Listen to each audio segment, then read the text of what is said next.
everyone, welcome back. And for those of you that don't know me, I'm Olivia, and I'm the youth leader here at FBC Gainesville. Today we're starting a new lesson. It's called Like Me.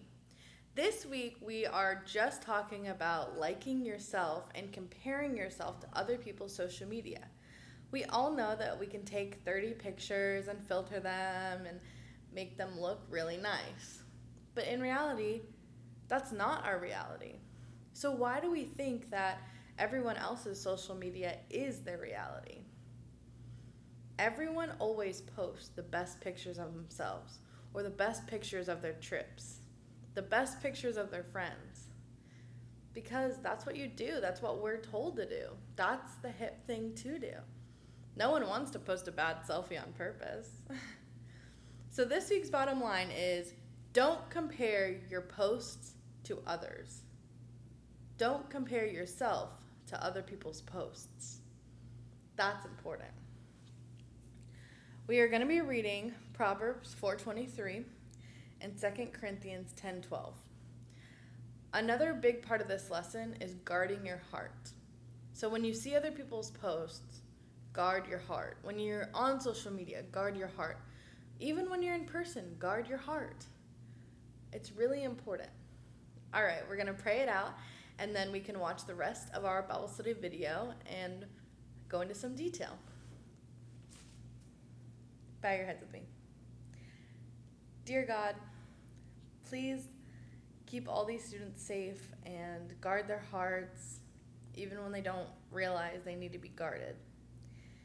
Keep them safe from corona. Keep them happy and healthy. And I pray all of them are doing well in school right now. Amen. Bye, everyone. See you next week.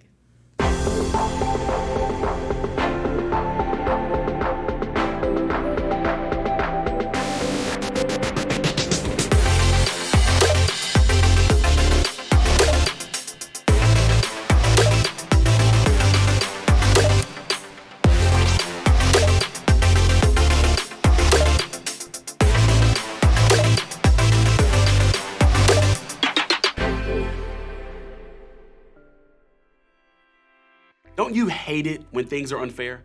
Like when you studied for hours and hours for that history test, then barely passed, only to find out that your friend got a B who you know for a fact got the answers from a friend before he took it? Totally unfair. Or watch this, when your sister, who never cleans her room, never does her chores, and always messes things up, seems to always get what she wants while you feel like you hardly ever get what you want. You're actually the one who keeps things in order around the house, yet you never seem to get any recognition from your parents.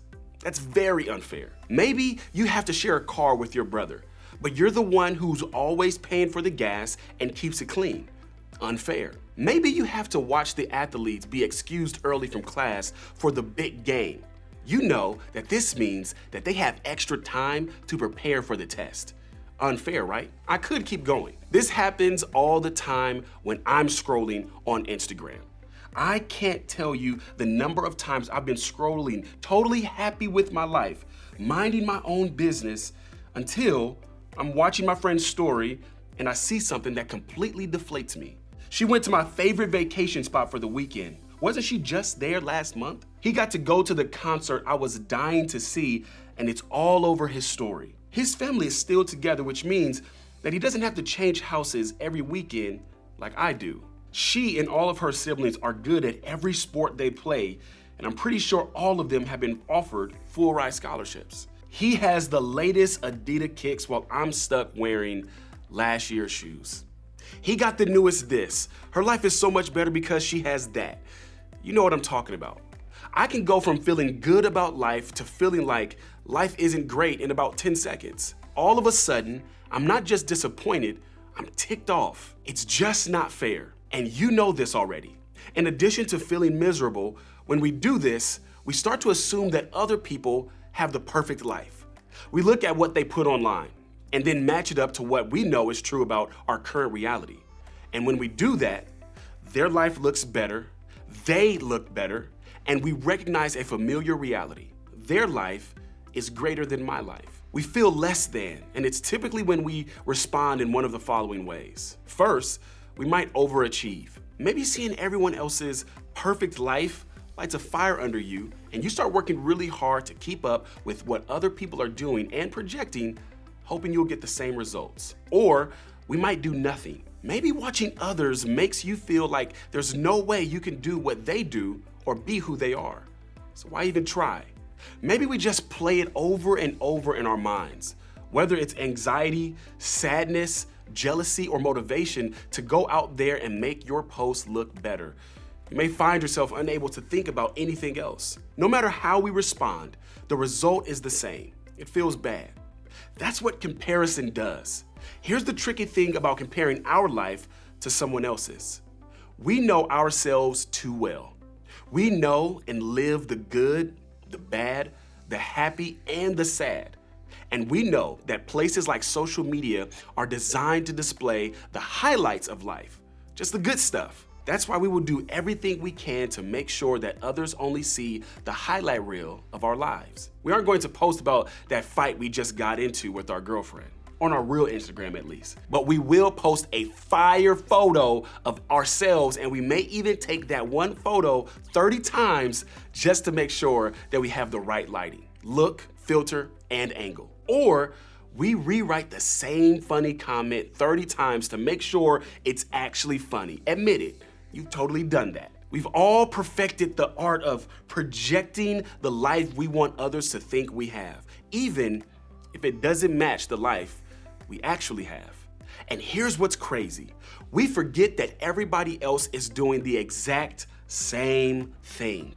They're posting their best life, not their real life. But somehow our brains trick us into believing that their highlights are the whole story. Let me say it another way. When we compare ourselves to others, especially on social, we believe things about ourselves based on someone else's half-truth or fully fake display. Comparison has become such a norm in our culture that most of us don't even realize that we're doing it. The good news is that what we're going to talk about in the next few minutes will not only help us recognize when we're doing it, but it will also help us understand what to do about it. Even though we live in a world full of social media hype that may seem impossible and even totally unrealistic, we actually may be surprised at what is possible and real. One of the greatest teachers and followers of Jesus that ever lived was a man by the name of Paul. He made it his mission to make sure that everyone he met knew how their lives could benefit from following Jesus. He traveled all over the known world, establishing relationships with many different groups of people in different regions who viewed him as an authority figure when it came to how to live a better life, thanks to Jesus. Paul traveled a lot from town to town in order to maintain relationships with people and offer them the life-changing news of who Jesus was and what he had to offer. When Paul wasn't present with the different churches he planted, he made a point to write letters to stay connected. You could say it was his version of staying active on Instagram or Snapchat. And in these letters, Paul was known for being pretty direct. He was passionate about following Jesus and leading others to do the same. While everything Paul did was out of love, it's likely that sometimes people felt like they were being called out in areas where they weren't measuring up. In response, they did what a lot of us do. They lashed out. Have you ever done that? They began to tear Paul down. Their strategy to feel better about themselves was to make him look worse. In a word, they were petty. Listen to how Paul responded to these criticisms in a letter to the people in a city called Corinth. "Oh, don't worry. We wouldn't dare say that we are as wonderful as these other men who tell you how important they are. But they are only comparing themselves with each other, using themselves as the standard of measurement. How ignorant." I'm pretty sure the Greek word for this linguistic tool translates roughly to sarcasm. Paul clapped back at the critics. He wasn't messing around, and in this passage, he's addressing the comparing that is going on among people and the struggle that it had created. Paul is saying, in no uncertain terms, it's absolutely ridiculous to let your behavior and life be based on a comparison to someone else's behavior or life. And it's even more ridiculous to spend time figuring out how you measure up to people just like you in order to make yourself look better. If I were to sum things up, Paul was saying, hey, look, Comparing any human to another human is ignorant and it makes you look silly. My mom used to tell me, there's always going to be someone who has more than you, and there's always going to be someone who has less. Her point wasn't for me to focus on people who had less so that I feel better about myself. Her point wasn't for me to focus on people who had more so that I would stay humbled. Her point was that comparing with others was pointless. It was a game I would never win. There's a principle found in the book of Proverbs, a book from the Old Testament of the Bible, a time before Jesus was around that Paul would have known by heart. It says this, "Above all else, guard your heart, for everything you do flows from it." Solomon, the man who wrote this principle, was passionate about how important it is to guard our hearts. Why?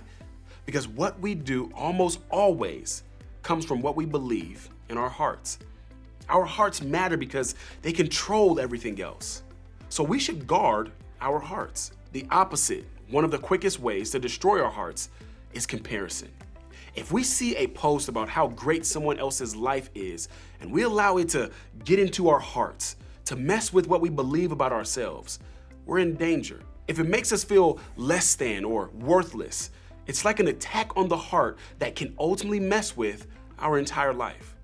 That's why we have to get this right. If you remember nothing else today, remember this. Don't compare your worth with their post. Don't look at someone else, assume that their life is perfect, and conclude that your life is no good because in that moment, it doesn't look like theirs. Don't make a decision about how you look or don't look based on someone else's picture. A picture that was most likely taken 30 times, filtered, face-tuned, and edited. Don't make decisions about your worth based on what you see or perceive in other people. Yeah, this all sounds great, but how does this work? How do we actually fight the temptation to allow comparison to rule our lives? How do we guard our hearts like Solomon wisely suggested? It may not be easy, but it starts with the very word Solomon used, guard. Set some boundaries for what you see and what you allow your heart to participate in. If something messes with you, destroys how you feel, or gets to your heart in a bad way, pay attention to that and step in to give yourself a break. You guard your heart when you guard your Instagram, guard your Snapchat, guard your TikTok, guard your scroll, guard your thoughts when you're watching the likes roll in or not roll in fast enough. Guard your comments, guard who you follow. Guard yourself when you interact with others who make you feel less than. Guard who you spend time with, and especially those who constantly complain about their own life. In other words, when you find yourself in a situation, whether it's on social media or real life, where you are more likely to compare yourself to others, be on guard. Pay attention.